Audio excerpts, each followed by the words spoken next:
तर या ग्रामपंचायतीतील भ्रष्टाचार विरोधातील उपोषण अखेर मागे।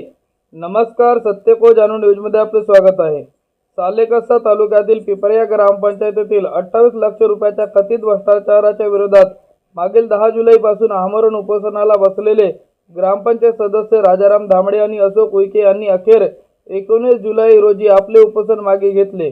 उपसरपंच गुणाराम मेहर यांच्या नेतृत्वाखाली सुरू असलेले हे आंदोलन उपोषणाच्या 9व्या दिवशी आमदार संजय पुराम यांच्या मध्यस्थीने थांबवण्यात आले। उपोषणकर्त्यांची प्रमुख मागणी सरपंच यांच्या विरोधात गुन्हा दाखल करण्याची होती। त्यांनी ग्रामपंचायतीतील 28 लाख रुपयाची गैरव्यवस्था आणि भ्रष्टाचार केल्याचा आरोप करण्यात आला होता। या मागणीच्या पार्श्वभूमीवर आमदार संजय पुराम, उपमुख्य कार्यकारी अधिकारी ग्रामपंचायत विभाग वासनिक आणि पंचायत समिती सालेकसाचे गट विकास अधिकारी संजय पुरी यांनी घटनास्थळी भेट दिली। या शिष्टमंडळाने उपोषणकर्त्यांना लेखी आश्वासन दिले की न्यायालयाचा निर्णय शासनाच्या बाजूने येताच संबंधित सरपंचाविरोधात त्वरित गुन्हा दाखल केला जाईल, तसेच उर्वरित 7 लाख रुपयांच्या बाबत चौकशी सुरू करण्यात येईल। या लेखी आश्वासनावर विश्वास ठेवून उपोषणकर्त्यांनी आमदार संजय पुराम यांच्या हस्ते निंबू पाणी पिऊन उपोषण संपुष्टात आणले। यावेळी उपसरपंच गुणाराम मेहर यांनी सांगितले की आम्ही उपोषण मागे घेतो कारण आम्हाला आमदार संजय पुराम यांच्यावर विश्वास आहे। मात्र जर आमच्या मागण्या पूर्ण झाल्या नाहीत किंवा आम्हाला न्याय मिळाला नाही तर आम्ही जिल्हा परिषद किंवा पंचायत समितीवर जाऊन पुढची भूमिका घेऊ। आता सर्वांचे लक्ष आहे की शासन आणि प्रशासन या प्रकरणात दिलेले आश्वासन कसे पाळतात आणि भ्रष्टाचाराच्या आरोपाची चौकशी कशी पार पाडते याकडे आमदार संजय पुराम आणि प्रशासनाने दिलेले लेखी आश्वासनाची पूर्तता लवकरच होईल का हे पाहणे महत्त्वाचे ठरले आहे। पिपरिया ग्रामपंचायतीमध्ये मोठ्या प्रमाणात भ्रष्टाचार झाल्याचं उघडकीस आल्यानंतर येथील सरपंचांना जिल्हा परिषद गोंदिया, विभागीय आयुक्त नागपूर यांनी डिस्क्वालिफिकेशन केलं, त्यांचा पद रद्द करण्यात आला। त्यानंतर कोर्टाने स्टे दिल्यानंतर पुन्हा सरपंच पदावर त्यांना पूर्ववत ठेवण्यात आला। परंतु जो भ्रष्टाचार झाला होता, जो उघडकीस झाला, अद्यावत त्यांच्यावर FIR का दाखल झाला नाही म्हणून पिपरिया ग्रामपंचायतच्या समोर उपसरपंच आणि ग्रामपंचायत सदस्य आणि बाकीचे गावकरी गेल्या 10 दिवसापासून या ठिकाणी उपोषण करत होते। याची दखल शासनाने आणि प्रशासनाने घेतली। आज माझ्यासोबत डेप्टी CO पंचायत विभाग गोंदिया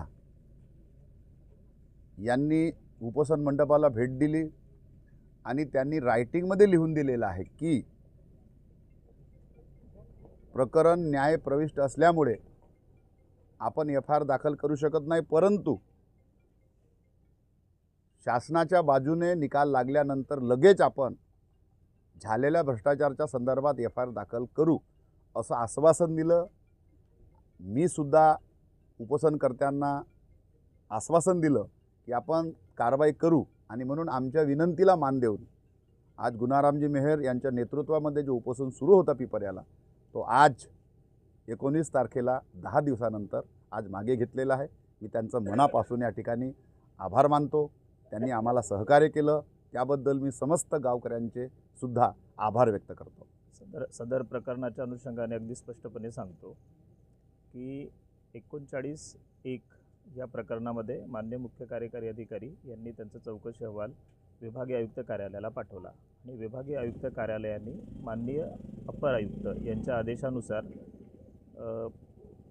सरपंच महोदय यांना अपात्र करण्यात आले आणि सरपंचांनी काय केलं, मग ह्या अपात्रता प्रकरणी शासनाच्या निर्देशानुसार त्यांनी 30 दिवसाच्या आतमध्ये माननीय मंत्री महोदय यांच्याकडे अपील करण्याचे अधिकार आहे, तर त्या अधिकारामध्ये त्यांनी अपील केली आणि मीनवाईल माननीय मंत्री महोदयांकडे अपीलाचा निर्णय प्रलंबित असतानाच मीनवाईल ते माननीय उच्च न्यायालयामध्ये गेले आणि उच्च न्यायालयाने ह्या प्रकरणाला स्थगिती दिली। त्यामुळे प्रकरण न्यायप्रविष्ट आहे, अजूनही त्या प्रकरणाचा अंतिम निकाल लागलेला नाही। अंतिम निकाल लागलेला नसल्यामुळे प्रकरण न्यायप्रविष्ट असल्यामुळे आपण त्यांच्यावर फौजदारी गुन्हा वगैरे दाखल करू शकलो नाही, परंतु न्यायालयाचा निर्णय शासनाच्या बाजूने आल्यानंतर आपल्याला त्यांच्यावर ती कार्यवाही करता येणार आहे। सर, या अगोदर सुद्धा वेळ मिळाली होती जेव्हा सरपंच अपात्र झाला आणि 21 लाख रुपये परत मिळाले, त्यावेळेस 21 लाख रुपये परत याकरिताच देण्यात आले की ते काम झाले नाही, त्यांनी ते कबुली केली म्हणून त्यांनी परत केले. तर मग 7 लाख रुपये उर्वरित होते, तर 28 लाख रुपये भ्रष्टाचार करून 21 लाख रुपये परत दिले. तर मग 7 लाख रुपयाकरिता का तत्काळ तक्रार करण्यात आली नाही? 7 लाख रुपयाची बाबसुद्धा चौकशी दिनाच आहे, त्याच्यावर सुद्धा आवश्यक ती कारवाई करण्यात येणार आहे. तर आता उपोषणकर्त्यांनी आपल्या जे आपण त्यांना उत्तर दिले ते सहमत आहेत का? उपोषणकर्ते माझ्या उत्तराशी सहमत आहे आणि मुख्यतः मी माननीय पुराम साहेबांचे, या क्षेत्राचे आमदार यांचे आभार मानतो आणि उपोषणकर्त्याचे सुद्धा आभार मानतो की त्यांनी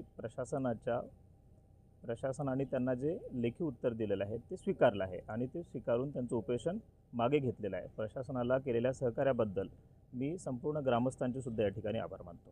सध्या तरी आता आपण जसं बोलत आहात की प्रकरण न्यायप्रविष्ट आहे आणि त्यांची मागणी होती की FIR दाखल झाली पाहिजे. तर ते दाखल होणार काय, केव्हा होणार? प्रशासनाच्या बाजूने निर्णय लागल्यानंतर दुसऱ्या दिवशी FIRची कारवाई करण्यात येईल. हे 10 दिवसाचाच प्रश्न नाही आहे. आम्ही डिसेंबर 23 पासून जेव्हा आम्हाला कळले की ग्रामपंचायतमध्ये 28 लाखाचा घोळ झालेला आहे, तेव्हापासून आमची धावपळ सुरू आहे. आम्हाला कोणी लोक पागल समजत आहेत तर कोणी चांगला समजत आहेत. लोकांचे अनेक व्यक्ती अनेक विचारवाली गोष्ट आहे आणि नाईलाजाचं आम्हाला आमरण उपोषणावर बसावं लागले.